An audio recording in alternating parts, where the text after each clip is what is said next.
Bismillahirrahmanirrahim. Assalamualaikum warahmatullahi wabarakatuh. Innal hamdalillah nahmaduhu wa nasta'inuhu wa nastaghfiruh wa na'udzu billahi min shururi anfusina wa min sayyiati a'malina. Fa innahu may yahdihillahu fala mudilla lahu wa may yudlilhu fala hadiya lahu. Asyhadu an la ilaha illallah wa asyhadu anna Muhammadan abduhu wa rasuluh. حيث قال الله تعالى في كتابه الكريم بعد أن أعوذ بالله من الشيطان الرجيم وبسم الله الرحمن الرحيم يا أيها الذين آمنوا اتقوا الله حق تقاته ولا تموتن إلا وأنتم مسلمون يا أيها الناس اتقوا ربكم الذي خلقكم من نفس واحدة وخلق منها زوجها وبث منهما رجالا كثيرا ونساء واتقوا الله الذي تساءلون به والأرحام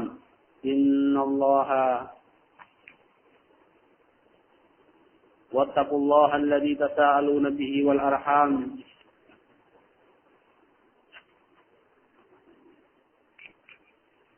يا أيها الناس اتقوا ربكم الذي خلقكم من نفس واحدة وخلق منها زوجها وبث منهما رجالا كثيرا ونساء واتقوا الله الذي تساءلون به والأرحام إن الله عليكم رقيبا. Jazakumullah. Ikhwan fillah sadakumullah. Alhamdulillah kita bersyukur kepada Allah Subhanahu wa taala pada kesempatan kali ini kita bisa bertemu kembali dalam majelis ilmu, majelis ta'lim yang semoga pertemuan kita ini mendatangkan barokah dari Allah Subhanahu wa taala dan mendapatkan karunia-Nya, dan semoga Allah Subhanahu wa taala senantiasa menguatkan kita di atas iman, menguatkan kita di atas Islam, dan memberikan keistiqomahan kita di dalam memegangi iman, di dalam memegangi al-haq. Salawat dan salam kita aturkan kepada Nabi kita Muhammad sallallahu alaihi wasallam, keluarganya, sahabatnya, dan orang-orang yang senantiasa mengikuti sunnahnya. Dan kita senantiasa berdoa kepada Allah supaya kita dikumpulkan dalam kelompok umatnya yang mencintai dan mengikuti sunnah Rasulullah sallallahu alaihi wasallam sampai akhir hayat kita. Ikhwani fiddin asadakumullah, seperti yang sering saya sampaikan bahwasanya di dalam kajian-kajian saya sampai pada saat ini saya akan selalu memfokuskan dan mengarahkan kepada materi yang saya bawa ya, untuk para mustami'in, yakni para pendengar, berkenaan tentang masalah jihad, ya, fikih jihad, ya, yang mana pembahasan materi jihad ini satu pembahasan yang khususnya hari ini adalah asing di tengah-tengah kaum muslimin. Di samping asing, hari ini duat, para dai, mereka ada rasa takut, ketakutan yang ada di dalam hatinya ketika menyampaikan satu materi ini, dikarenakan kondisi yang dianggapnya tidak cocok ataupun kondisi yang dianggapnya kurang pas, atau yang lebih tepat adalah satu kondisi yang mengancam akan keamanan pada dirinya, dikarenakan hari ini setiap orang yang menyuarakan jihad pasti dia sangat identik dengan mujahidin, dan orang yang berkumpul dalam kelompok mujahidin maka identik dengan teroris, tanda petik sebutan Amerika.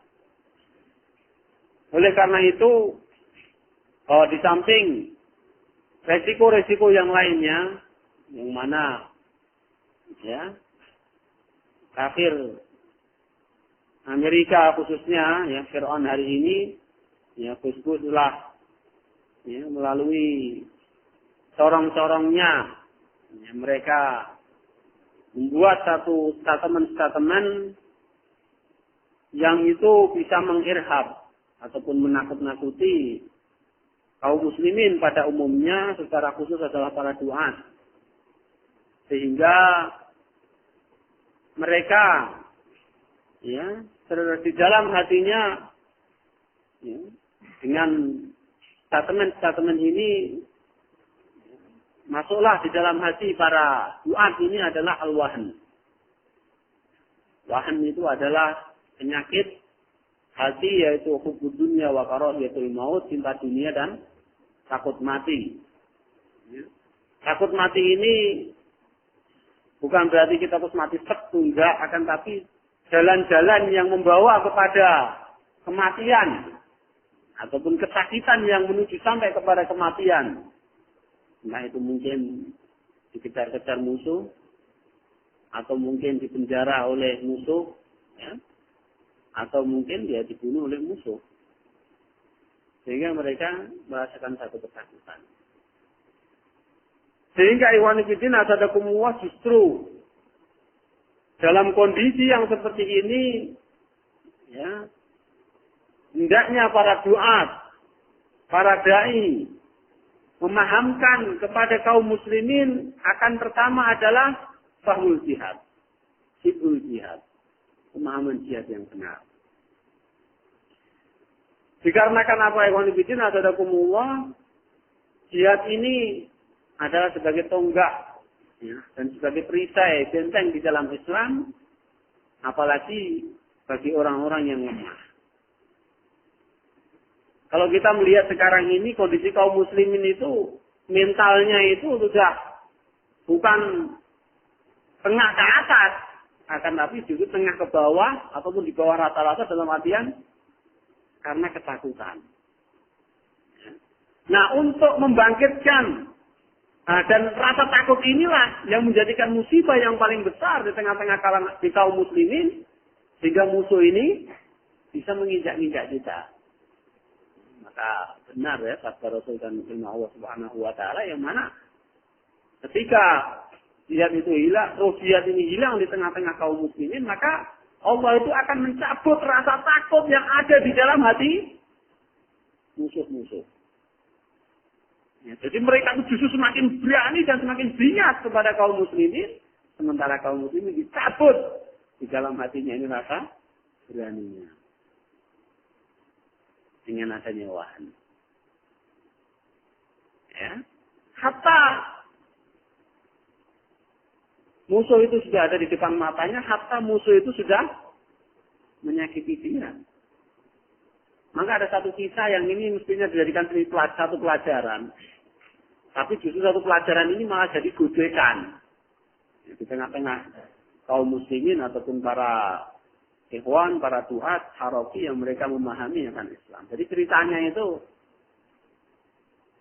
jadi hadzal yaumi syada'id. Jadi secara arti itu, ini adalah untuk hari nanti yang susah. Jadi dikisahkan, ada seorang yang dia itu mempunyai senjata. Ya, bolehlah mungkin M16 atau AK-47 atau kalau Indonesia seperti SS-1 itu, ya.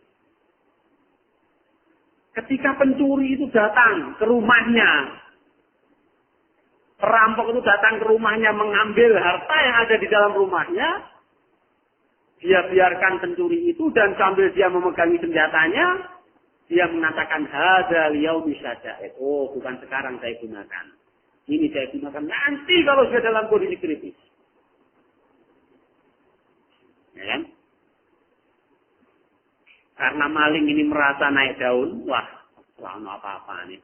Besok datang lagi.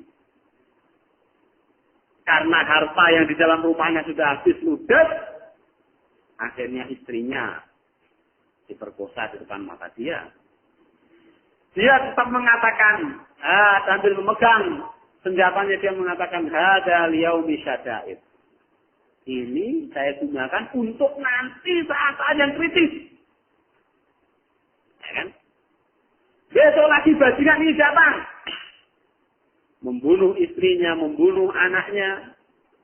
Dia sambil memegangi senjatanya, dia mengatakan, "Hadzal yaumi syada'id." Wah, itu terlambat. Ya, tadi saya tanya-tanyakan ente. Taruh sini. Ya. Jadi dia mengatakan begitu. Ini saya gunakan nanti ketika waktu yang sangat mepet dan sangat kondisi yang tersempit. Anaknya mati, bojone mati, dunyanya entek.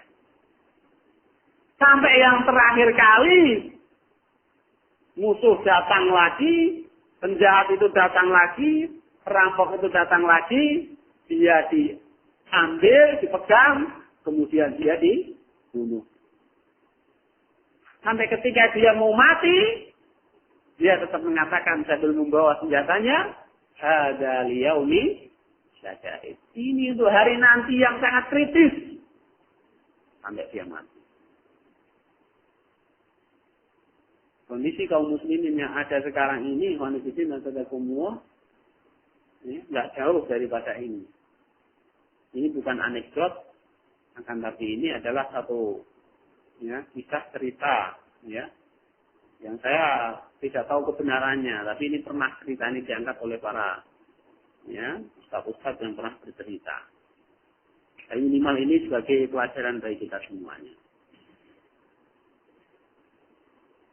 Kalau kita memahami wanita sadakumullah, sebagaimana disampaikan oleh Syekhul Mujahid Usama bin Laden, beliau sudah mengatakan bahwa kekuatan umat ini sebenarnya kaum muslim ini kuat.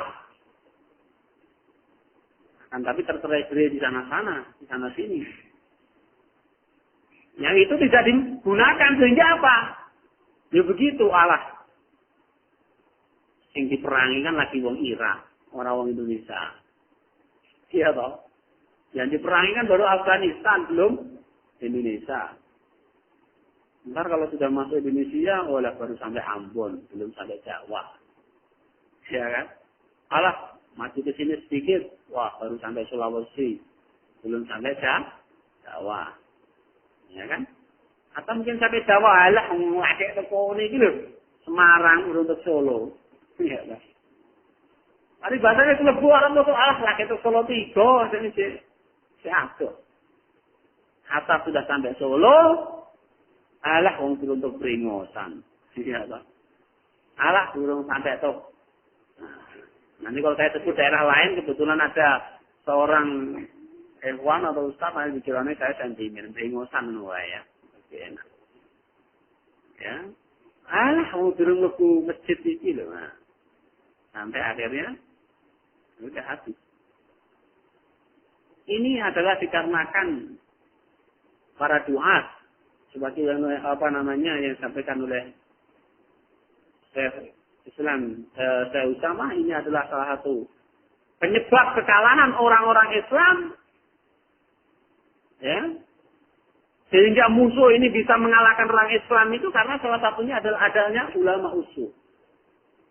Beliau di dalam Taujid Manajiyah yang ketiga itu menerangkan bahwasanya orang Islam kalau melawan orang kafir melawan orang Islam itu bakal menang.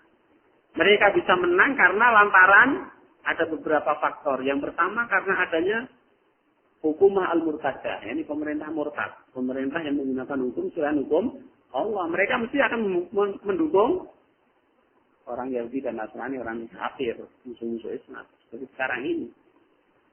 Mereka selalu menganjurkan hendaknya anak-anak kita jauhkan dari maksiat. Ternyata kemaksiatan dibuat di mana-mana. Itu. Maka hancurnya orang Islam itu karena adanya hukumah murtadah. Seperti yang kita alami sekarang ini. Enggak Ustaz, itu pemerintah Islam. Nah, itu bagi orang yang pikirannya rangendahnya gitu. Ya. Ngajinya itu suwe tapi rapinter. Ya. Orang-orang pemikiran murjiah. Kemudian faktor yang kedua adalah adanya ulama usul. Ulama sing elek. Ulama usul itu adalah ulama ala abwabil jahannam yang berdiri di tepi neraka jahanam yang mereka memberikan hidayah selain daripada hidayah Allah Subhanahu wa taala. Kemudian lebih jelas lagi wanita sadakumullah seperti yang saya sampaikan. Ya. pada pertemuan-pertemuan yang sebelumnya tentang peran kita, apa peran kita ya, ketika saya sampaikan pertemuan kajian keluarga itu, peran kita ketika kita dalam lemah. Ini seperti sekarang ini, yang mana orang kafir ini jelas-jelas mutlak memusuhi kita ya. Saya nggak mengulang dari awal karena kalau mau membaca ya masalahnya ada. Yang mana hari ini kondisi kita itu adalah sama persis sebagaimana kondisi pada zamannya Syekhul Islam Ibnu Taimiyah yang beliau menghadapi Tartar. Kalau sekarang kita menghadapi Amerika. Kondisinya persis. Tartar dipimpin oleh Genghis Khan, Amerika dipimpin oleh Bush. Nah, pada saat itu Syekhul Islam Ibnu Taimiyah itu memberikan satu surat kepada kaum muslimin. Di dalam menghadapi Tartar ini beliau mengelompokkan menjadi 3 kelompok manusia. Yang pertama adalah Taifah al-Mansurah, yakni kelompok yang senantiasa berjihad, yakni membela kaum muslimin, ya, mempertahankan kehormatannya untuk melawan Tartar, yaitu Genghis Khan. Ini Taifah al-Mansurah, para mujahidin. Kelompok yang kedua adalah Taifah Mukhalifah, kelompok yang menyelisih, yakni adalah musuh. Nah, jelas itu. Baik itu musuh secara real, dia itu kafir asli, atau dia itu orang Islam, tapi dia itu yang membantu musuh, berarti dia kafir. Jadi kita ini berhadapan dengan musuh. Kok ada di antara kita ini yang bantu musuh, baik itu memberi informasi atau apa, maka dia itu telah kafir dan murtad. Ya. Kemudian kelompok yang ketiga, beliau menyampaikan adalah Taifah Muqadilah. Muqadilah itu secara arti itu adalah kelompok yang gembosi ataupun orang yang menyebutkan cacatnya mujahidin. Nah, termasuk dalam Taifah Muqadilah kata beliau itu adalah orang-orang Islam yang Islamnya itu baik. Di antara mereka mungkin ahli ibadah, di antara mereka para dai. Yang mereka tidak ikut bersama-sama, bergabung, bersatu, atau memberikan sumbangan pemikiran, dana, dan perhatiannya kepada jihad fisabilillah pada saat itu. Maka hari ini tergantung kita mau masuk dalam kelompok yang mana. Apakah kita dalam kelompok Taifah Mansurah, atau Taifah Mukhalifah, atau Taifah Muqadilah. Ini Ikhwan Fillah Nasadakumullah. Maka berkenaan dengan itu Ikhwan Fillah Nasadakumullah, saya mencoba ya di tengah-tengah banyaknya mungkin para duat, ya para ustadz, mungkin banyak menyampaikan materi, saya mencoba untuk menyampaikan satu materi yang mungkin hari ini, ya, sebagaimana yang disampaikan oleh Syekh Abdul Salam Farad, ya Syekh Yusuf Al-Wiyai itu beliau sampai menulis satu buku adalah Al-Jihad Al-Faridu Al-Ghaibah. Bahwasanya jihad ini adalah merupakan satu kewajiban yang terlalaikan, baik itu terlalaikan di dalam aplikasinya maupun terlalaikan di dalam kajiannya. Kata orang yang suka ngaji setiap hari, ya, memahami jihad maknanya saja seranggena, apalagi sampai nanti aplikasinya. Itu seperti itu. Maka Ikhwan Fillah Nasadakumullah dalam rangka untuk menepis daripada syubhat ataupun fitnah syubhat, ya, keraguan-keraguan dan kebodohan ini, maka saya mencoba untuk menyampaikan kepada ikhwan-ikhwan kaum muslimin tentang masalah jihad. Nah, bagi ikhwan-ikhwan yang mungkin belum pernah mengikuti kajian saya, apalagi sekarang kajian ini mungkin baru ini, ya, mungkin ketika mendapatkan suatu hal yang mungkin terasa mengagetkan, ya, maka hendaknya jangan mengambil sikap yang negatif dulu, ya, kan, tapi semakin kita lama mengkaji maka tak tahu dari awalnya. Mungkin kalau yang sudah sering ketemu saya dari awal sampai akhir, paling bahasanya ngerti ndase wal buntuting ngene pane kula. Nah, mungkin bagi yang baru kan mungkin kena wetenge, padahal ini ular sanca ini. Nah, ya kan. Ini padahal ular sanca, tekel wetenge ndase wis gitu. Maka jangan dulu dengarkan. Nah, Ikhwan Fillah Nasadakumullah, pada kesempatan kali ini saya sampaikan tentang masalah kajian yang kemarin, yaitu apa yang harus dilakukan orang yang udur jihad.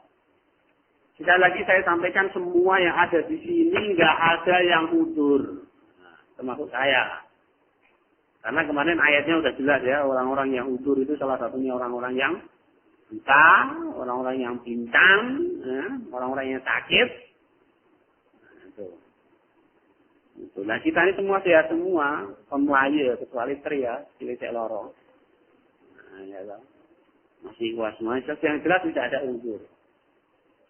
Nah, permasalahannya Ikhwan Fillah dulu kenapa saya sampaikan? Sebenarnya saya malu menyampaikan ini karena kita harus berbuat melakukan sesuatu yang mestinya dilakukan oleh orang yang uzur. Itu loh masalahnya. Nah, kalau seandainya kita itu tidak melakukan sesuatu yang dilakukan, yang mestinya dilakukan oleh orang yang uzur, berarti kita itu di bawahnya orang yang uzur. Maaf, di bawahnya orang yang picek, di bawahnya orang yang pincang. Padahal awake dhewe iso melek, padahal awake dhewe iso mlaku mlayu. Ya kan? Ya, sedikit bagi hewan-hewan mungkin yang kemarin ya belum ikuti ya. Bahwasanya ada utur-utur syar'i yang mana telah disampaikan ya dalam firman Allah Subhanahu wa taala di dalam surat At-Taubah 91 sampai 92 dan surat Al-Fat ayat 17 ya. Yaitu tiada dosa lantaran tidak ikut berjihad bagi orang-orang yang sakit. Atas orang-orang yang tidak mendapatkan biaya. Ya. Kemudian yang selanjutnya laisa 'alal a'ma haraj. Ini tidak ada dosa bagi orang yang buta, orang yang pincang dan yang sakit. Ya, maka tadi saya sampaikan kita yang di sini nggak ada yang kena uzur. Saya lagi tidak ada yang kena uzur. Ya, tidak ada yang kena uzur. Sementara hari ini dia adalah fardu ain. Maka dalam rangka ya bukan menghibur diri, saya lagi sebenarnya saya itu juga malu kalau nyampaikan.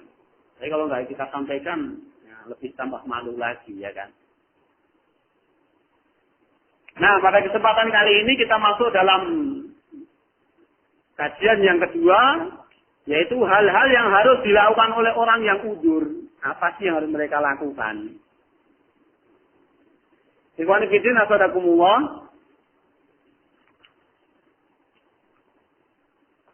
Orang yang mendapatkan uzur secara syar'i bisa mendapatkan pahala jihad dan tidak berdosa bila memenuhi syarat sebagai berikut. Yaitu firman Allah yang kemarin saya sampaikan surah At-Taubah 91 sampai 92. Tiada dosa lantaran tidak ikut berjihad bagi orang-orang yang sakit. Ya, atas orang-orang yang tidak mendapatkan biaya apabila mereka berlaku ikhlas kepada Allah dan Rasul-Nya.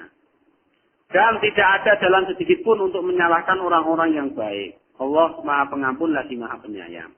Dan tiada dosa pula ya, atas orang-orang yang apabila mereka datang kepadamu supaya kamu memberi mereka kendaraan, lalu kamu berkata, aku tidak memperoleh kendaraan untuk mengangkutmu. Lalu mereka kembali sedang air mata mereka bercucuran karena sedih, lantaran mereka tidak memperoleh apa yang akan mereka nafkahkan. Allah Ta'ala menyebutkan tidak adanya dosa bagi yang mempunyai uzur secara syar'i. Sekali lagi kita tidak termasuk dalam kelompok ini.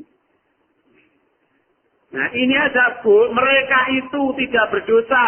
Ya, bagi orang-orang yang uzur syar'i ini, kalau mereka mempunyai dua syarat. Ya.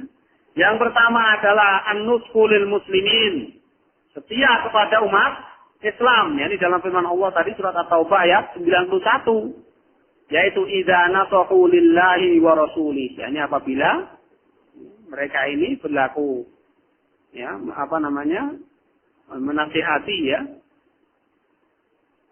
Ya, karena Allah dan Rasul-Nya. Ya. Mereka itu berlaku ikhlas. Ya, harus kita nasahu lillahi wa rasulih. Yang pertama, yakni an-nashu lil muslimin, yakni setia kepada umat Islam. Ini mereka ini jadi dia ada, kalau setia itu adalah hati ya, pertama adalah hatinya dengan setia terhadap orang-orang Islam. Yang kedua adalah ya, mereka menuju syarat yang kedua adalah ma'alal muhsinina min sabil wallahu ghafurur rahim. Yani mereka itu berbuat kebajikan. Nah ini tidak ada dosa atas orang-orang yang berbuat kebajikan. Ya, dan Allah Maha Pengampun lagi Maha Penyayang. Maka Ibnu Katsir beliau mengatakan, "Falaisa 'ala haula'i harajun idza qa'atu wa nasahu fi hali qu'udihim Walam yarjifu bin nasi walam yusabbituhum wa hum muqinuna fi halihim hada. Artinya mereka, ya, ini orang-orang yang ulil aqdar, orang-orang yang dapat udzur tadi ini tidak berdosa jika saat tidak berjihad. Mereka setia kepada Allah dan Rasul-Nya dan tidak menurunkan semangat masyarakat.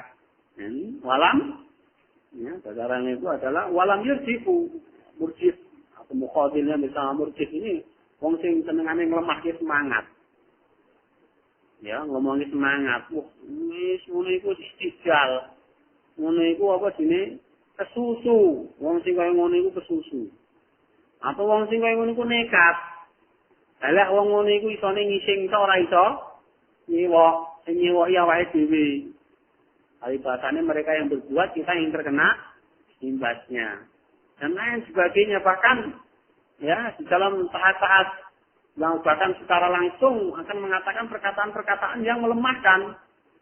Sudah, kamu jangan mau kalau kamu itu datangi si A, nanti kamu ya, terembes, kena dan lain sebagainya, sehingga lemah. Wah, musuh aja udah begitu kuatnya, macam-macam. Tidak boleh. Ya. Nah, saiki wis ora terkasih ulil adar, gembosi ya, terus piye? Ya, serta mereka berbuat kebajikan dalam kondisi mereka tersebut. Nah, itu manifestin asada semua, ini syaratnya bagi ulil adar, yakni mereka ya setia kepada Allah dan Rasul-Nya. Kemudian yang kedua adalah mereka ya berbuat kebajikan, yakni mereka adalah senantiasa membela dan mendukung orang-orang yang jihad. Maka bila dipraktikkan dalam kondisi jihad hari ini, yang mungkin dan harus dikerjakan oleh orang-orang yang mempunyai uzur, ada beberapa. Nah, ini yang harus dilakukan. Yang pertama, harus ikhlas. Ya, ikhlas niat dan jujur. Betul-betul berniat dia seperti yang disebutkan dalam ayat. Ya, dalam tadi itu, jadi mereka itu sebetulnya mau berjihad. Ini ada jihad ketika belum fardu ain ya ini ya. Yang disebutkan dalam ayat ini adalah jihad ketika tidak fardu ain. Ya. Ini waktu itu perang yang bukan fardu ain. Ya. Apalagi ketika fardu ain itu maksud saya. Yang pertama ikhlasnya itu digambarkan di dalam ayat tadi surat At-Taubah ayat 92, tawallaw wa ayunuhum tafidu minad dam'i khazana. Jadi karena dia itu nggak bisa ikut, karena satu dia orang kiri gitu ya. Kedua nggak punya kendaraan, arep bonceng koncone, ya wong iki motor loro wis wong loro wis kabutan tambah siji telu. Ya, ora iso gitu ya. Nggak ada kendaraan, maka dia akhirnya pulang. Kembali lagi pulang itu dalam keadaan apa? Air matanya ini bercucuran dan hatinya ini kok sedih, ora asik, ketelan, ora antonggo, ora ana kendaraane, ramelu sisan. Nah, gitu. Kemudian juga hadis Rasulullah sallallahu alaihi wasallam, "Man mata wa lam yaghzi wa lam yuhaddis nafsahu bil ghazwi, mata ala syu'batin minan nifaq." Barang siapa yang belum pernah berperang atau meniatkan dirinya untuk berperang, maka ia mati dalam salah satu cabang dari kemunafikan. Ya, ini hadis ya, riwayat Muslim dalam Kitabul Imarah. Ya, nomor ke 1517. Nah, jadi kita harus niat bahwasanya walaupun kita dalam kondisi udzur, apalagi kita yang tidak udzur, mungkin kita merasa lemah, maka kita tetap meniatkan di dalam diri kita untuk bisa berjihad bisa fisabilillah. Kalau kita enggak niat saja enggak, udah mata ala syubatin minan nifaq, kita mati dalam salah satu cabang kemunafikan. Bos, siapa dia? Entah itu ustaz, entah itu mahasiswa, murid, ya. Semuanya terkena. Ya, syubatun minan nifaq. Itu. Maka dalam hadis Rasulullah juga diterangkan dari Sahal bin Hanif, ya, Rasulullah bersabda, "Man sa'ala Allah syahadata bi sidqin." Barang siapa yang minta kepada Allah mati syahid dengan jujur, nah ini sidik lagi. Ballaghahu Allahu manazila syuhada wa in mata ala firasihi. Maka Allah akan menyampaikan dirinya itu kepada derajat mati syahid walaupun dia mati di atas kasurnya. Ya, di riwayat Muslim lagi. Ya. Ini qanifidin asadakumullah. Ya. Nah, bukti daripada jujur seseorang yaitu dia itu harus mempersiapkan diri untuk berangkat perang. Tidak cuma hanya niat tok, al-haq niat perang, tapi rano kenyataan. Maka bukti nyata dia itu niat ikhlas dan jujur adalah dia mempersiapkan diri. Sebagaimana firman Allah di dalam surat At-Taubah juga ayat 46, A'udzubillahi minasyaitonir rajim, walau aradul khuruj la'adu lahu uddah, walakin karihallahum bi'atahum faqabatahum wa qila qutumal. Dan jika mereka mau berangkat, tentulah mereka menyiapkan persiapan untuk keberangkatan itu. Tetapi Allah tidak menyukai keberangkatan mereka, maka Allah melemahkan keinginan mereka. Dan dikatakan kepada mereka, tinggallah kamu bersama orang-orang yang tinggal itu. Maksudnya yang tidak ikut perang. Ini wanifidin asyadakumullah. Ya. Ini. Kemudian yang kedua, ya, setelah niat ikhlas. Ya, bukti niat ikhlas kita itu adalah ada satu persiapan. Ya, nanti kita kasih secara khusus ya, masalah hijab. Yaitu yang kedua adalah hendaknya dilakukan oleh orang yang ulil azhar, orang yang udzur adalah berdoa.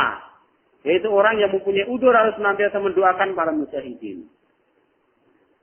Maka ikhwan fillah nasallakumullah, hendaknya kita semuanya, apalagi kita yang tidak ada kena udzur, kalau sampai setiap sholat kita itu tidak mendoakan para mujahidin yang berjihad, ya, kebangetan. Saya itu kalau habis doa setelah Rabbil firli wali daya, sebelum doa yang lainnya harus mendoakan Allahumma nsuril mujahidin. Itu yang pertama. Setelah doa istighfar dan sebagainya, doa Rabbil firli, mendoakan kedua orang tua. Yang kedua adalah kita mendoakan saudara-saudara kita, semoga diberikan pertolongan para mujahidin. Yang ditawan semoga dibebaskan oleh Allah, ya kan? Yang dikejar-kejar semoga dijaga oleh Allah. Harus begitu.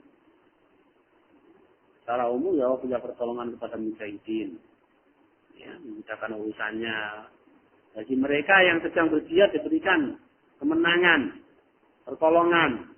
Bagi mereka yang sedang dipenjara diberikan kesabaran dan semoga dibebaskan. Dan bagi mereka yang sedang dikejar-kejar oleh musuh, oleh tauhid, semoga dijaga oleh Allah Subhanahu wa ta'ala. Sebagaimana Nabi Muhammad ketika dikejar-kejar oleh orang-orang kafir Quraisy, disembunyikan oleh Allah di dalam gua Tur, tidak bisa dilihat. Ya. Sebagaimana Nabi Musa alaihissalam dikejar-kejar oleh Fir'aun. Ya, begitu. Ya Allah, semoga-moga wong sing digoleki iki ketangkep kabeh dan polisi kira goleki wong Islam. Apa ngono? Apa ya itu ya ada. Semoga para pelaku teror ini ketangkep miskin, biar nggak ada Islam ini tidak tercoreng lagi. Apa ya benar ini untuk ini? Walaupun mungkin hanya selorok. Ini terjadi, Wan. Bahkan kebanyakan yang ngomong gitu bukan orang-orang yang masih ngaji kayak antum-antum. Ya mungkin orang yang sudah ngisi pengajian kayak saya. Masalah yang bisa ngomong ngono itu biasanya ustaz, nara ustaz bisa ngomong ngono. Ini terjadi. Orang dongake malah joroke, ya wis lah wis. Wis pada kabeh kena mending kowe wae nyerahke diri. Nah, untuk bilamin dalih apa yang ngono kita harus berdoa, mendoakan. Ya. Seperti itu. Maka ya Rasulullah Shallallahu alaihi wasallam ya sabda di dalam sebuah hadis yang diriwayatkan oleh Imam Bukhari, hal tunsaruna wa tuzakuna illa bi du'afaikum. Tidaklah kalian ditolong dan diberi rezeki kecuali karena adanya orang-orang lemah di antara kalian. Di antara orang yang lemah itu apa fungsinya? Donga, iya toh. Wong sing lemah-lemah kan isane donga. Iya kan? Wong sugih mungkin ora usah donga ora apa-apa wong duit. Tapi ingat orang kaya itu didoakan oleh orang miskin yang dia beri. Nah, makanya kita itu mungkin kalau contoh mungkin lagi ya apalah ada contoh kecil ya. Kita menu parkiran katakanlah ya sekali-kali tapi sih terus mungkin. Oh mestinya 500 kita kasih 1.000. Waduh ngane kuwi sak. Jalan selamat riyadi luwe. Wis mugi-mugi panjang ki umure mugi-mugi jawake rezeki kata rezekine ya toh. Lagi tukang becak. Pinten Pak Kang Celem nggih pun monggo. Katakanlah kita nyang pinten kaone nggih. Nah, kita kasih 5.000 atau 6.000, wah dongone jalan selamat riyadi lebih panjang lagi. Paham maksudnya? Dia akan mendoakan. Maka fungsinya orang lemah di situ maka Tapi dari sekali lagi saya izin, ya, kita mengaku orang lemah, kalau sudah begini kita nggak berdoa lagi, kita tambah malu lagi. Ya, Allah ya itu seperti itu. Maka dalam hadis yang diriwayatkan oleh Imam Nasai juga, Rasulullah bersabda, "Innama yansurullaha." Ya. "Innama yansurullahu hadhil ummah bi dha'ifiha bi da'watihim wa sholawatihim wa ikhlasihim." Nah ini. Allah itu menolong umat ini dengan adanya doa, sholat, dan keikhlasan orang-orang lemah di antara mereka. Sudah kita bukan orang yang lemah, bukan orang yang udzur, bukan doakan malah mencelakakan. Ini naudzubillah. Sekali lagi naudzubillah, ini keterlaluan ini. Ya, ini yang kedua. Setelah yang pertama kita jujur, ikhlas, yang kita berniat ingin berjihad, ya sebagaimana sahabat Rasulullah Shallallahu Alaihi Wasallam. Siapa sahabat Rasulullah yang pincang kakinya itu berjihad siapa? Lupa saya. Jadi sahabat Rasulullah ketika dia itu pincang ya, yang dia mempunyai anak yang akhirnya saya juga. Jadi dia pamit minta syahid, minta berizin kepada Rasulullah setiap kali perang izin ra oleh, wis sawu-sawu wis pincang rasa perang. Tapi akhirnya dia tetap bertekad untuk berjihad sampai Rasulullah SAW mengizinkan dia sampai akhirnya dia juga mati syahid. Kemudian yang ketiga, kewajiban bagi orang yang udzur jihad, ya, tidak berjihad adalah berjihad dengan harta. Ini infak fisabilillah. Bagi orang yang kaya atau mampu tapi termasuk orang yang mempunyai udzur, maka ia harus menginfakkan sebagian hartanya untuk membiayai orang yang berjihad dengan membelikan senjata, kendaraan, bahan, makanan mujahidin, menebus mujahidin yang tertawan, atau mengurus anak-anak yatim dan keluarga mujahidin. Ya. Ini kewajiban kita. Ya. Kita mempunyai harta, maka harus kita infakkan fisabilillah. Ya, fisabilillah di sini maknanya bukan untuk bangun masjid, bukan untuk bangun pondok, bukan untuk bangun sekolahan, tapi membantu mereka mujahidin, baik itu mujahidin yang masih berjalan dalam artian mereka adalah belum tertangkap oleh Tonggut, semoga juga tidak, ya, yang masih berjalan, ya, kata saya. Yang kedua adalah atau kalau mungkin aduh aku wedi lah bantu, aku bantu ketahuan sekel polisi, ya wes. Bantu hewan-hewan yang ada di dalam. Yang di dalam penjara. Boleh aku yang wedi ya nak orang kekno keluargane sing ditinggalke. Ya, anaknya, istrinya, ya, silakan kasihkan mereka. Karena Rasulullah SAW bersabda, "Malam yazzu au yujahiz ghazian au yakhlub ghazian tiali bi khairin asabahu bi qari'atin qabla yaumil qiyamah." Nauzubillah min dzalik. Siapa belum pernah berperang atau dia tidak membekali orang yang berangkat berperang atau mengurus keluarganya orang yang berperang yang ditinggalkan, ya, anak istrinya yang ditinggalkan berjihad, ya, dengan baik-baik maka Allah akan menimpakan bencana asabahu bi qari'atin, seperti Al-Qari'ah itu, ya. Allah akan menimpakan bencana atas dirinya sebelum hari kiamat. Ya. Ini hadis diriwayatkan Abu Daud. Jadi kewajiban kita sebetulnya kita itu malah berat loh, kawan. Ya, kita dituntut mengurisi. Katakanlah kita, ya, kalau katakanlah mungkin kita punya harta, kita infakkan fisabilillah, mungkin ikhwan-ikhwan yang masih berjihad, atau ikhwan-ikhwan yang mereka mujahidin yang ditangkap oleh Tauhid, atau keluarganya yang ditinggalkan. Dajjal. Ya. Kalau mungkin di pondok, saya sing nyai maksud saya begini. Kalau orang yang tidak mudeng mungkin sudah banyak memberikan infak untuk pondok, masjid, itu sakit. Bagi kita yang ngaji, yang sudah mudeng, hendaknya kita arahkan infak kita ini tiada lain kecuali untuk infak fisabilillah. Paham maksudnya? Bukan berarti usah ono sing ngomong untuk binti, usah ngarang infak untuk pondok wae. Ya ember suwek iki. Sopo sing larang, bukan melarang. Maksudnya adalah awaliyat memberikan satu afdholiyah atau mendahulukan yang lebih penting. Nah, begitu maksudnya. Engko terus ya nyender suwek kemana-mana wah jadi masalah meneh, ya kan? Sing biyen diarani bupake pondok saiki larang. Nah, ngaji infak ke pondok, wah ini bencana lagi. Ya, muka-muka ikhwan-ikhwan ya otaknya udah waras kabeh lah. Ya. Karena ada yang nggak waras, orang ngomongnya diberitake bubar ke pondok, apa meneh. Sini ya dikira malah orang infak pondok, masjid, nah ini salah. Maksudnya hewan kucing ada kumua karena tuntutan kewajiban yang fardu ain, yang kewajiban bagi kita semuanya, khususnya bagi kita yang ngaji, yang mudeng, sekali lagi nanti mudeng itu nggak apa-apa. Ya, saya tekankan betul adalah maka infak secuil infak yang kita berikan tidaknya tiada lain kecuali salurannya untuk bisa bila baik itu ikhwan-ikhwan yang masih berjihad di lapangan atau ikhwan-ikhwan yang berada di dalam penjara atau keluarga ikhwan-ikhwan yang ditinggalkan. Ya kan, di antara mereka meninggalkan anak istrinya, mungkin berapa istri anaknya, berapa istrinya juga ya. Ini, maka itu kewajiban bagi kita.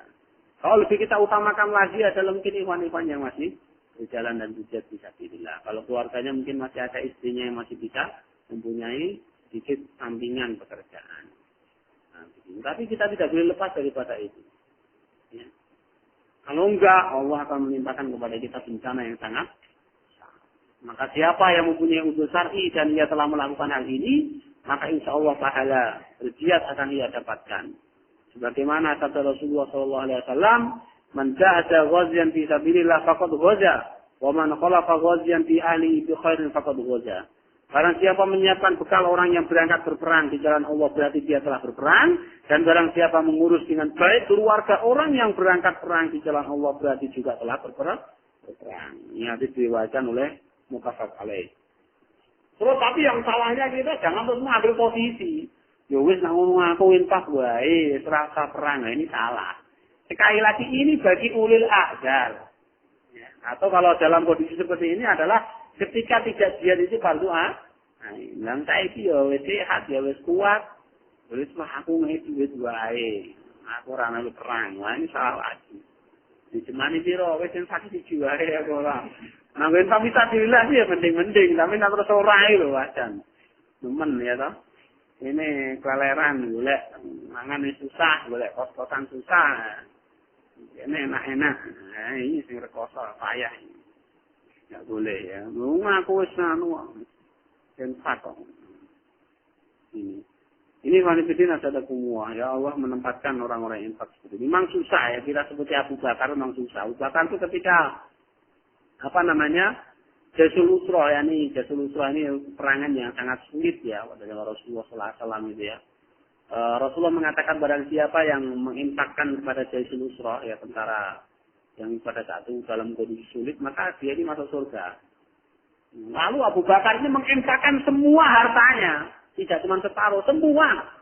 Hari bahasanya dua perusahaan itu dua perusahaan ini diinfakkan semua. Nah, waktu itu Abu Bakar ya, ada pemelinti ceritanya. Ini maksudnya, aku hari ini akan mengalahkan Abu Bakar. Dia berikan separuh hartanya. Kalau punya 10 hektar berarti 5 hektar diinfakkan. Datang kepada Rasulullah dengan senangnya, ya Rasulullah, saya infakkan setengah harta saya. Sambil mungkin kalau bahasa kita mungkin sambil melirik Abu Bakar gitu ya. Rasulullah mengatakan, Abu Bakar, kamu gimana?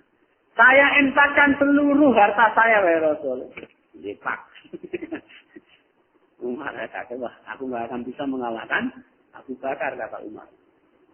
Dia juga infakkan semua hartanya dan dia juga ikut berjihad. Kata Rasulullah, terus keluargamu kamu tinggali apa? Kata dia, saya titipkan keluarga saya kepada Allah dan kepada Rasulnya. Buat ini mas. Gitu. Buat. Tapi yang dia atau keluarganya ditinggal anak bujune keleleran, kaliren. Ya sih ngomong ini ya. Ustaz. Orang murid. Iya kan? Para pesi jihad apa? Anaknya ditinggal ke. Kaliren, kelaparan, nggak ada yang ngurus. Bukan begini, waduh aku belum mampu, ya wis tak bantu ya. Mesti kan gitu. Sekali lagi ini watak yang waras. Otaknya orang yang orang waras ya. Mesti ngomongin ngono. Ya tak, nguyo kalau Jawa ini. Sekali lagi saya tetap tidak terima ada ucapan-ucapan begitu. Walaupun mungkin ada maksud baik sih ya. Memang pengine ngene perang, bojone perang. Sing lanang perang, anak istrinya ditinggali wae iki lho ana konter HP iki sedina mungkin 50.000 penak iki to. Iki tak tinggali iki lho perusahaan kerupuk. Tak tinggali iki jemane 5 pengine ngono. Iya toh? Iya enggak? Punya perusahaan ini punya bengkel, atau punya aset segini, udah ditangani orang. Pengennya mau begitu. Kalau saya tanya apa setiap hari kamu jadi cere? Enggak ada kan? Enggak ada yang mau jadi cere. Itu artinya ketika kita ada di tengah-tengah istri dan anak-anak kita, lah ketika kita pergi. Pengennya memang kita pergi, istri kita udah punya industri, home industri, ya kan? Rumah punya kerjaan, ya. Punya penghasilan, memang pengennya begitu. Tapi ketika tidak begitu, apakah terus kita tidak begitu? Maksudnya tidak begitu, terus kita tidak berjihad. Kan enggak kan? Nah, itu seperti itu. Kecuali ketika tidak fardu ain. Sekali lagi, kecuali ketika tidak fardu ain. Sekarang kita bicara sedang dalam kondisi yang mana kita ini sedang fardu ain. Ya? Maka Allah Ta'ala ya, menyebutkan bahwa para hartawan yang menawan hartanya dan tidak membantu mujahidin termasuk adalah orang-orang munafik. Saya ulangi. Bahwasanya orang-orang yang punya harta, kemudian mereka tidak menginfakkan hartanya bagi para mujahidin yang berjihad fisabilillah, maka mereka termasuk orang-orang yang munafik. Wah, nanti ada ember suwek lagi. Sok ngarani orang yang munafik kabeh. Berarti ku wong Islam ki munafik. Nah, aku ngomong iya piye? Karena Allah mengatakan humul ladzina yaquluna la tunfiqu ala man inda Rasulillah hatta yanfaddu. Walillahi khaza'inus samawati wal ardh walakinnal munafiqina la yafqahun. Silakan buka al-munafiqun ayat ke-7. Mereka orang-orang yang mengatakan, ini waktu itu orang-orang munafik mengatakan kepada orang-orang Ansor, janganlah kamu berinfak untuk orang-orang yang ada di sisi Rasulullah sallallahu alaihi wasallam, yaitu muhajirin. Supaya mereka bubar, yakni supaya mereka pergi dari Madinah, mereka ini meninggalkan Rasulullah. Tapi saya mereka nggak setia kepada Rasulullah. Padahal kepunyaan Allah lah perbendaharaan langit dan bumi. Tetapi orang-orang munafik itu tidak memahami. Wih, kalau ada entak karo wong iku. Una entak, dia nanti disekal polisi, digebuki. Dia ngaku, sing nyeli motor sapa? Si A. Ya kan? Kowe kena boro-boro nyeli motor tok kena 3 tahun. Nah. Si ngomong ngono ya ustaz. Ya. Ustaz ngomong berarti ustaz itu munafik kan? Kita tidak mengatakan ustaz itu munafik ya. Orang-orang yang tidak, ya, apalagi ya surah infak untuk mujahidin nyelak-nyelak menang ya. Nah untuk bilang mendalik. Ya, mungkin kalau bahasa matematika mungkin munafik kuadrat, mungkin begitu ya. Setuju nggak dengan istilah saya? Kalau saya itu munafik kuadrat, sudah tidak infak fisabilillah. Nah, ngelak-ngelak gembos. Gembos itu saja sudah diarani murjifun. Orang murjif itu dijuluki oleh Allah itu fasik. Apalagi seperti itu. Alhamdulillah, ini harus hati-hati sekali. Ya, maka kalau kita tidak itu kita cukup diam itu lebih selamat. Diam itu selamat. Karena sedikit kita ngomong salah. Kalau nggak munafik kita fasik dalam urusan ini.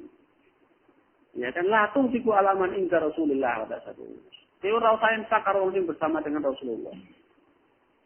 Oh, kamu jangan infak sama orang-orang yang berjihad sekarang ini. Nanti kamu ditangkap polisi. Nah, begitu ya kan. Ini wanita bikin ada kumur. Saya mencoba untuk membahasakan yang paling bisa dipahami. Masalah kadang-kadang angel dipahami malah tambah mumet. Ini si wanita bikin ada kumur ya. Seperti itu. Maka kalau kita punya harta sekecil apapun, kita harus mengarahkan kepada keluarga kita, kepada istri kita. Kalau kita pekerjaan kita ini sifatnya gaji, maka gaji yang kita miliki itu harus ada secuil ya. Saya katakan nggak usah sebagian lah, kakean. Secuil itu minimal harus ada fisabilillah. 100.000 ya wes lah, 1.000 perak katakanlah. Kakean 500 perak wes lah untuk fisabilillah. Sesasi 500 ya lumayan, setahun berarti 5.000 mas, 5.000 no. 1.000, 2.000, 3.000, 4.000, 5.000, 6.000 ya Allah. 6.000 kali wong semene ya lumayan daripada ora ya loh. Ini. Harus begitu kalau enggak, nah. Karena kalau kita malu, kita punya fasilitas yang banyak, tapi kita tidak ada infak-fisabilillah, ini malu. Ya, itu saudara berjihad, bukan termasuk ulil adar, infak ora gelem. Kangetan ya, kangetan tenan. Ya. Kemudian yang selanjutnya, kewajiban bagi ulil adar adalah mendukung persoalan jihad. Ya. Ya, kita harus menjadi orang-orang yang mendukung. Dengan cara menerangkan kebenaran yang dibela kaum muslimin dan mujahidin. Wajibnya menolong mujahidin serta kebatilan yang diperjuangkan oleh orang-orang kafir. Ini termasuk jihad dengan lisan. Maka Syekh Yusuf Al-Yairi di dalam kitabnya Hiduat ala Darbil Jihad itu ya, bermain cara praktis menjadi mujahid itu, beliau menerangkan ketika seorang itu tidak mampu jihad dengan anfus, ya, dan dia juga tidak mampu lagi dengan harta, maka dia itu dengan lesan.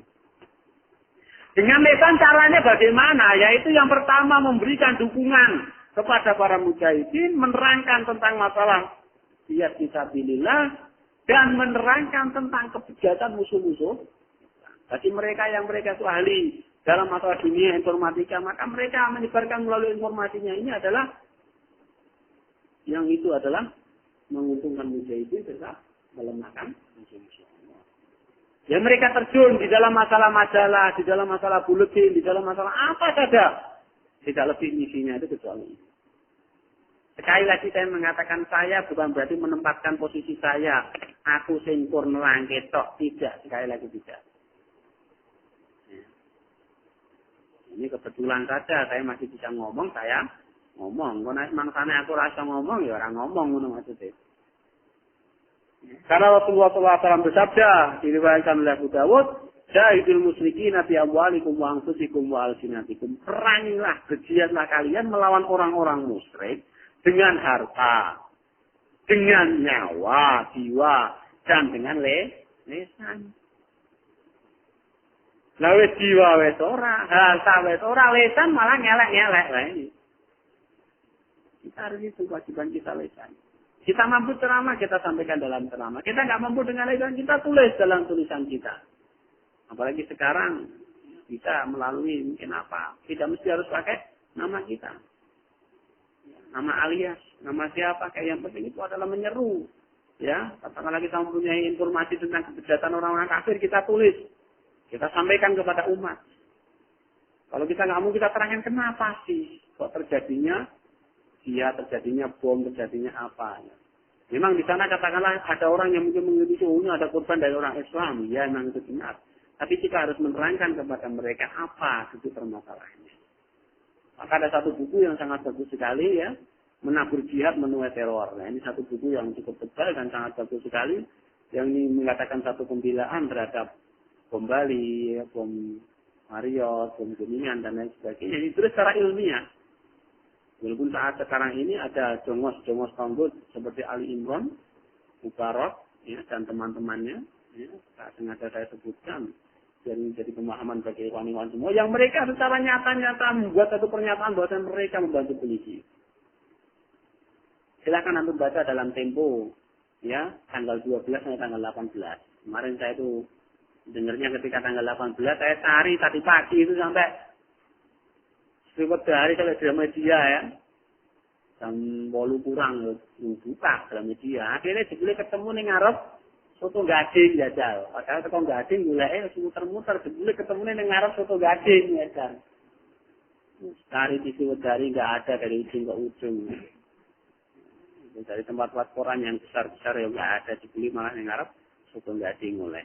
Nah, itu ada. Makanya saya selalu mengatakan haram bagi hewan-hewan yang ada di Polda sholat di belakang Ali Imran dan Mubarak karena dia telah menyatakan membantu polisi. Kecuali kalau kita mempunyai pemahaman seperti orang-orang yang suka ngaji tapi mengatakan mereka Islam, ya silakan. Pikirannya keblinger ya toh. Wa may yatawallahu minkum fa innahu minhum, kata Rasulullah Subhanahu wa taala. Siapa yang berwali, loyalitas, memberikan kecintaannya, dukungannya, perlindungannya, bantuannya kepada mereka, maka dia termasuk dari golongan mereka. Mereka kafir, maka orang yang masuk dalam golongan mereka, maka mereka pun kan. Nah, untuk bilang minjalik ya. lagi dengan gaya santainya, dengan senang hatinya, ya, merasa bangga ketika bisa membantu Tonggut dalam rangka memusuhi mujahidin. Alasannya, saya ingin menghentikan aksi-aksi ini. Memang kalau katakanlah itu kamu itu benar menghentikan, tapi kamu menyerahkan itu sudah nggak boleh. Contoh nih, contoh kecil aja. Ini ada orang Islam, dia berbuat salah. Ya, kemudian ini adalah orang kafir, ini musuh. Kita nggak boleh menyerahkannya, tak serahin. Nggak boleh, walaupun dia ini memang salah. Dalam artian salah adalah mungkin ada satu hal yang nggak boleh kita. Kecuali hukumah syariah ya, dalam hukum syariat menghukumi ya itu boleh. Tapi ketika dalam masa peperangan kita nggak boleh. Maka dalam hadis Rasulullah SAW itu kan al-muslimu akhul muslim, orang Islam itu saudara orang Islam. Salah satunya itu apa? Tidak boleh menyerahkan saudara Islam kepada orang kafir. Pada bahasa orang mereka datang dengan pedang. Ini sama Islam ini. Contoh si A ini mau dibunuh. Dia lari ke rumah saya. Pak Urwah ada si bejo orang. Saya mengatakan tidak ada. Saya bohong itu dibolehkan. Karena saya tahu dia datang membawa pedang, mukanya merah padam, mencari si bejo. Otomatis mau membunuh si bejo. Saya mengatakan tidak ada, itu harus begitu. Apalagi ini jelas-jelas musuh, monggonya cekalan. Apa ya kayak ngono? Sekali lagi ini nggak benar, Ikhwan. Oh jangan, ketamon saya lebih. Jangan, kamu jangan ke rumah saya. Kaulah kita itu bersikap seperti itu, Ikhwan Fillah. Hari ini kita mengatakan gitu kepada ikhwan-ikhwan kita dikarenakan kita merasa kita itu terancam oleh Tonggut. Ingat, Rasulullah itu dulu itu dikejar-kejar oleh Tonggut, oleh orang kafir pada saat itu. Rasulullah ya takut. Rasulullah yang boleh enggon. Yang digolek pertama kali mana? Abu Bakar radhiyallahu anhu. Ya.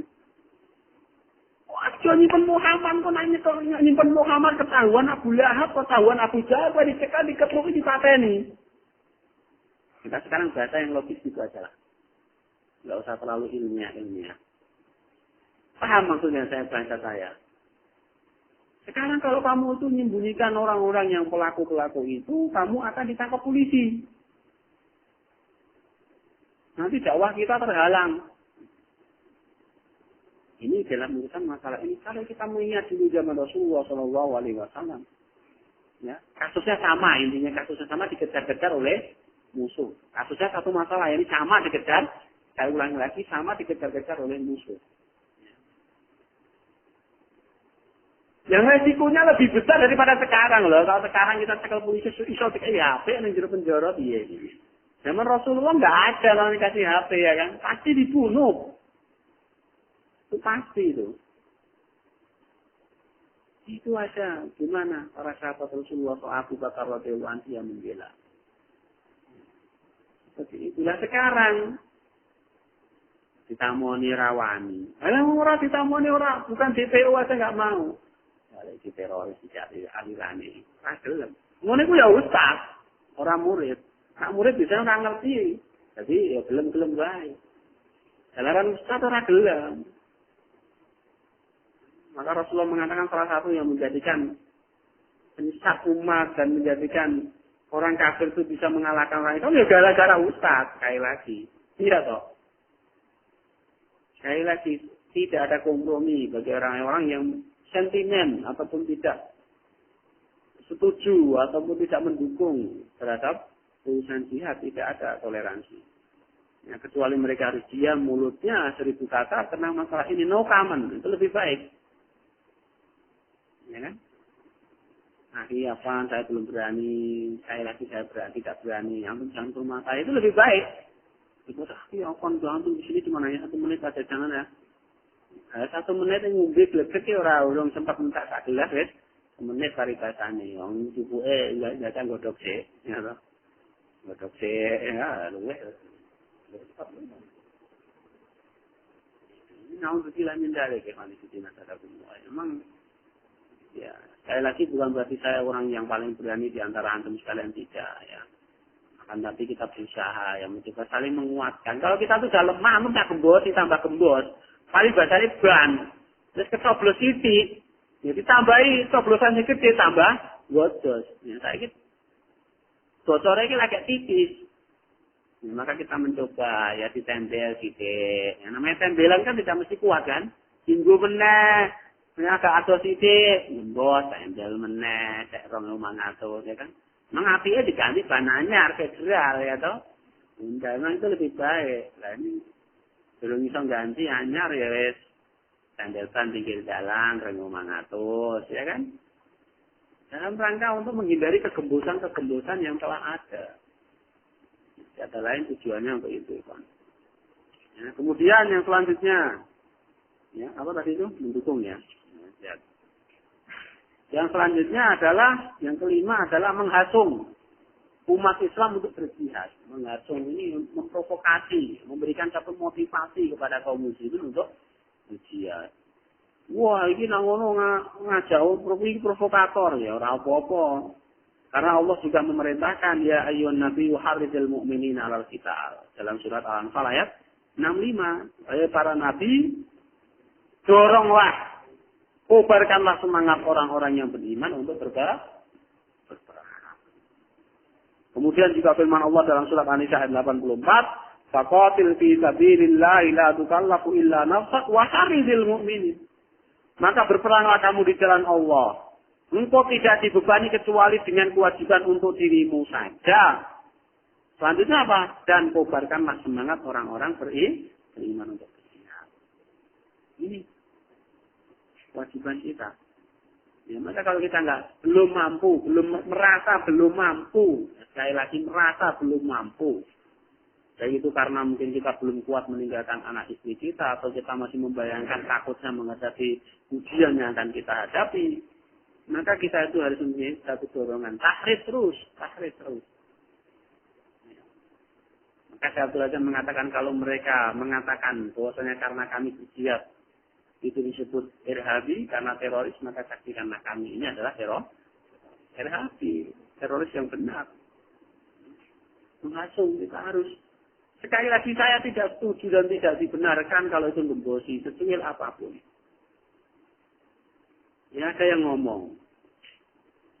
Dia itu ya ketika ini santrinya juga yang diomong yang saya dirasani ya santri ini masih lebih penjoro. Dia itu sebetulnya itu skillnya itu bukan askari, bukan militer. Tapi dia itu ingin memposisikan diri selaku askari. Itu ngomong kayak ngono iku, ya ustaz ngomong ngono iku. Bukannya begini skill saya askari, maka saya harus keaskari. Bukannya keaskari, saya ingin dakwah terus ya. Dakwah yang menindi. Dia ngisi masalah jihad. Saya ini balik meneh. Ya kan? Saya tidak menarik pembahasan masalah jihad dan provokasi tentang masalah semangat untuk amal ma'ruf nahi mungkar yang dulu itu mungkin selalu mengobar-ngobarkan semangat. Saya ini kembali lagi. Memang iman itu adalah asal dalam orang berislam itu harus iman, wis baleni meneh. Nah, di pirang-pirang tahun wis paribasane wis kasihane kene wis tok. Ya terminal Kartosuwa baleni meneh atau Purwosari meneh, baleni. Ya kan? Wis ana materi meneh kita baleni meneh wae jenenge ilmu ya apik. Padahal paribasane wong kene iki ora ngaji meneh nang menurutku. Lah kajiane materi sing ngene wae, ya toh. Tapi alhamdulillah Allah Subhanahu wa taala mengambil di antara kalangan kita adalah orang-orang yang baik. Ya, semoga kita termasuk di dalamnya. Dan Allah itu juga melihat ikhwan ya, melihat. Ya, insyaallah kalau kita jujur Allah akan menyampaikan kita. Dan semoga kita termasuk orang lain menjadi pendukung. Ya kita pilihlah, kita bersabar. Hendaknya kita itu memang ya, khususnya kita selaku khidmahnya ustaz itu seringnya itu kalau diunggahi muridnya ke izin. Tapi selaku kita itu sebetulnya kita harus selalu bangga kalau punya murid yang muridnya itu lebih baik daripada kita. Maka saya Usama selalu menyampaikan dalam pesan-pesannya beliau mengatakan mengisahkan Gulam, cerita Gulam itu loh yang dalam surat guru itu yang dia itu dulu belajar sama rohib itu. Akhirnya dia lebih baik daripada rohib. Rohibnya itu mengatakan anta afdalul minni yaum. Kamu hari ini lebih baik daripada aku, Ger. Begitu. Apalagi lebih baiknya bagi mereka yang hari ini sudah syahid. Hari ini mereka yang sudah ya baik. Itu seperti itu. Saya itu tidak mengatakan jelek Jabir dan teman-temannya. Tapi saya tidak mau ya kedatangan teman-temannya Jabir. Itu ada yang ngomong begitu. Ya. Nah, untuk bilang yang jalik. Ketika ada ikhwan yang datang ya ke masjidnya, ya, ditanyai, kamu ada hubungan dengan Jabir katanya. Kalau memang antum ada hubungan dengan Jabir, tinggalkan masjid ini sekarang juga. Itu ngomong gitu. Tanpa memberikan satu solusi. Saya berbicara yang fakta-fakta saja ikhwannya. Kita tidak berbicara gibah yang tidak ada dan tidak. Ini fakta yang terjadi di kalangan kita. Kita harus tahrir terus, memberikan satu semangat. Seperti itu. Kan biar nawai dewe ngaji masalah sirik ning Solo ya tetap pembahasan sirik. Iya toh. Wong sirik ya pirang-pirang Solo. Bukan berarti kita meninggalkan yang itu, ya. Sekarang kita berikan satu hal semangat ya kalau dengan sini. Bagi hewan-hewan ya kita tetap harus belajar ya, tetap belajar apapun belajar. Bukan berarti saya terus mengelak-ngelak orang yang ngaji masalah ini tuh enggak, sekali lagi enggak. Nah, kita tetap belajar ilmu. Oh, aku pengen ngelak ilmu masalah fikih iki ya rono, ya toh. Kayak gini ya rono, silakan. Pas kebetulan sekarang fikih jihad ya rene gitu maksud saya ya. Jangan terus mengatakan saya melarang belajar yang lain, sekali lagi tidak. Kewajiban kita harus belajar. Cuman kebetulan kalau saya suruh nyampaikan kepada yang lain, hal-hal yang lain kayaknya sudah nggak sempat gitu loh. Yang ini kayaknya belum selesai, kok nyampaikan yang lain. Nah, biar yang lain ya usah yang lain. Ini wanita sadaqumullah ya. Baru sampai yang kelima, insyaallah 6 ya kita ya lanjutkan pada pertemuan yang selanjutnya. Oh, yang terakhir ada yang ke-6 ya ini. Ke-6 aja yang terakhir. Yaitu an-nusulul muslimin ya, setia kepada kaum muslimin. Bentuknya ini banyak. Di antaranya adalah memberikan penjelasan kepada umat Islam dan mujahidin tentang rencana dan strategi musuh demi menghancurkan Islam. Kita harus terangkan kepada umat ya, seperti programnya Amerika itu bagaimana kita sampaikan kepada umat. Maka Rasulullah Allah Subhanahu wa taala berfirman dalam surat Al-Qasas ayat 20, "Wa ja'a rajulun min aqsal madinati yas'a qala ya Musa, innal ma'a ya'tamiruna bika liyaqtuluka faqut inni laka minan nasihin." Nah, ini orang yang baik ini. Dan datanglah seorang laki-laki dari ujung kota bergegas-gegas seraya berkata, "Hai Musa, sesungguhnya pembesar negeri sedang berunding tentang kamu untuk membunuhmu. Sebab itu keluarlah dari kota ini, sesungguhnya aku termasuk orang-orang yang memberi nasihat kepada kamu." Ini begitu. Kita harus begitu, memberikan informasi, memberikan ya berita yang bermanfaat pada mujahidin. Maka dalam ini disebutkan peringatan kepada orang-orang mukmin untuk menghindar dari tipu daya muslihat musuh. Termasuk setia kepada dia dan mujahidin adalah membantunya bersembunyi dari kejaran musuh. Ya kan? Bagaimana Musa ya, dia datang kepada siapa Musa itu? Akhirnya di mertuanya itu siapa namanya? Nabi siapa itu? Mertuanya Musa, yang anaknya itu Su'aib. Kadang-kadang lagi ya masalah error. Hadis wis suwe ora di cuti, enggak di-scan, jadi agak lupa-lupa. Ya, suwe ning penjara dari koplah gitu. Ya, Su'aib alaihissalam. Ya. Seperti itu. Udah kata Su'aib bagaimana udah wis ning omahku wae aman insyaallah. Itu begitu. Udah sini omahku wae kira apa-apa. Lah aku kena 3 tahun kapok ngono ya. Aku kadang kalau gumun sama orang itu. Ya, maka memberitahukan kepadanya segala hal yang dibutuhkan dalam jihad seperti informasi tentang musuh ya dan strateginya, kemudian menyembunyikan rahasia mujahidin dan yang selainnya. Yang terakhir saya sampaikan perkataan Syekhul Islam Ibnu Taimiyah, yang beliau mengatakan setiap muslim wajib melaksanakan jihad melawan orang-orang murtad sesuai kemampuannya. Sehingga tidak boleh bagi seorang untuk menyembunyikan pengetahuannya tentang berita-berita mereka. Yaitu tentang orang-orang murtad. Tetapi ia harus menyebarkannya dan menampakkannya agar kaum muslimin mengetahui hakikat dan kondisi mereka. Dan tidak boleh bagi seorang untuk membantu mereka tetap berada dalam tentara dan pembantu atau pasukan belakang, tukang masak. Ya, tidak boleh bagi seorang diam tidak melaksanakan perintah Allah dan Rasulnya yang wajib ia kerjakan atas diri mereka. Tidak boleh pula bagi seorang untuk melarang perintah Allah dan Rasulnya dilaksanakan atas diri mereka. Karena hal ini termasuk sebesar-besar amar ma'ruf nahi mungkar dan jihad fisabilillah. Sedangkan Allah berfirman, ya ayyuhan nabiyyu jahidil kuffar wal munafiqina waghlud alaihim.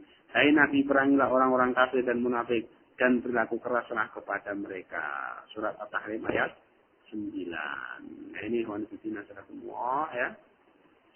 Kewajiban kita yang maka selanjutnya yaitu insya Allah nanti kita sampaikan. Oh ternyata ada yang terakhir yang ketujuh mas saya. Lebih jam songo ya. Yang ketujuh itu melemahkan orang-orang musyrik. Nah ini yang terakhir tenang ini. Ini yang terakhir tenang. Melemahkan orang-orang musyrik. Ya, ini melemahkan itu bagi kaum muslimin yang tinggal bersama orang-orang musyrik, seperti tinggal di negara-negara Eropa dan kafir lainnya, atau seperti kita sekarang ini. Maka berusaha sekuat tenaga untuk melemahkan barisan orang-orang kafir dalam usaha mereka memerangi umat Islam, seperti telah dikerjakan oleh sahabat Nu'aim bin Mas'ud yang membuat perpecahan dalam barisan pasukan Ahzab dan dari Quraidah. Seperti juga yang dilakukan oleh orang-orang beriman di kalangan Fir'aun yang mengatakan, dan seorang laki-laki yang beriman dari pengikut Fir'aun yang menyembunyikan imannya berkata, ya ini bila ya Musa pada saat itu, apa kamu akan membunuh laki-laki yang mengatakan Rabbku adalah Allah, padahal ia telah datang kepadamu dengan membawa keterangan-keterangan dari Rabbmu. Jika ia berdusta maka kedustaannya untuk dirinya sendiri, dan jika ia jujur maka sebagian bencana yang diancamkannya kepada kamu akan menimpamu. Sesungguhnya Allah tidak akan mencuti orang-orang yang melampaui batas lagi pendusta. Quran surat Ghafir ayat 28. Maka yang konfidin asadakumwa ini artinya kita tidak boleh memberikan bantuan sedikit pun kepada orang kafir, kepada musuh, kepada tangguh, secuil apapun. Kecuali kita dalam keadaan terpaksa ya, kita diwotosi. Ini konsomu main, ya, mungkin karena saking tidak kuatnya, ya, maka itu udur bagi dia. Ya, tapi kalau enggak, aku ngerti. Apalagi masalahnya sudah selesai, malah dia menjadi pembantunya. Sekali lagi ini ada termasuk kemurtadan nih konfidin. Maka dari itu konfidin semua. Maka hendaknya kita harus ya meluruskan hati kita, melihat tuaku itu mana nih yang perlu didahulukan, kita melihat mana ini yang baik dan yang tidak harus kita melihat. Ya. Hari ini konfidin semua ya memang permasalahan jihad ini kayak pahit. Kalau seandainya jihad ini diumpamakan makanan, ini makanan yang tidak enak dimakan. Ditelan nggak enak, ibarat kita makan soto wali. Wali tinggal boleh serawe enak. Ya, apalagi sekarang tidak cuma enak di mulut, nggak enak di badan, lebih penjoro lah piye. Ya, kejar-kejar, disiksa, nah sakit. Maka pada nggak mau. Bahkan hari ini kalau ada orang yang mengatakan jihad, maka itu dianggap provokasi. Ini satu pengalaman yang terakhir bagi saya sampaikan kepada antum. Ketika saya Ramadan kemarin silaturahim ke Poso. Ini ada orang-orang tua dari Jawa ini naik ke sana, orang Ustaz. Masuk situ, jangan diterima, diusir saja kata dia. Ini sampai bilang begitu. Saya kata, ya itu ngomong ya Ustaz. Saya lagi, diusir aja dari sana katanya. Lalu saya ke sana mau apa? Ya, aku cuma silaturahim saja, ya kan lihat. Cuma saya sekarang ini mau ngajari wong bid'ah. Kalau seandainya mereka saya ajari perang pun ya itu kan juga dibolehkan dalam Islam kan. Jadi kan harus begitu. Saya cuma silaturahim, lihat tok mereka bagaimana. Ya kan? Ini yo ono loh dan saya itu yo kok ada. Ini kan bikin asal semua. Ya. Tidak menyebarkan tuh yo buat satu risalah tentang kafirnya Ali Imran dan Nasir Abbas. Itu kan lebih apa ya toh? Dalil-dalilnya ini keluarkan di pondok-pondok akeh, dalilnya kumpul ke kitabnya tak gudang. Dia harus begitu. Bagian alul ilm harus terjun dalam mata ilmunya untuk mendukung jihad dan mujahidin. Maksudnya ngelak jihad dan mujahidin. Kecuali kalau si A itu memang melakukan satu kesalahan. Apa bisa kita kalau ada kesalahan diluruskan. Apalagi sekarang. Ya, aku ya nggak pernah pergi-pergi di rumah terus ya Pak. Ah, golek ya gampang telepon rene. Nggih Pak, kula insyaallah kita malih nggih. Mesti teko. Ya, namun kalau dulu sudah dicari, pasti orang di Solo. Cari ki ning Solo terus ya toh. Nah, kalau ada apa-apa ya takon, ya saya jawab. Ini kan kita semua ya baik kita semuanya. Untuk ya begitulah kita memahaminya dengan baik. Dengan begini ada semua, semoga bermanfaat bagi diri saya dan anda sekalian. Dan semoga apa yang saya sampaikan ini bermanfaat, ya, dan semoga Allah selalu membimbing kita ke jalan yang lurus. Ya, sekali lagi apa yang saya sampaikan ini ya memang pahit untuk kita rasakan, apalagi bagi saya jelas resikonya lebih tinggi. Tapi kalau tidak ada yang menyampaikan, siapa lagi? Itu ada. Ya demikian yang kami bikin asal semua. Inna subhanakallahumma wa bihamdika asyhadu an la ilaha illa anta astaghfiruka wa atubu ilaik. Alhamdulillah. Assalamualaikum warahmatullahi wabarakatuh.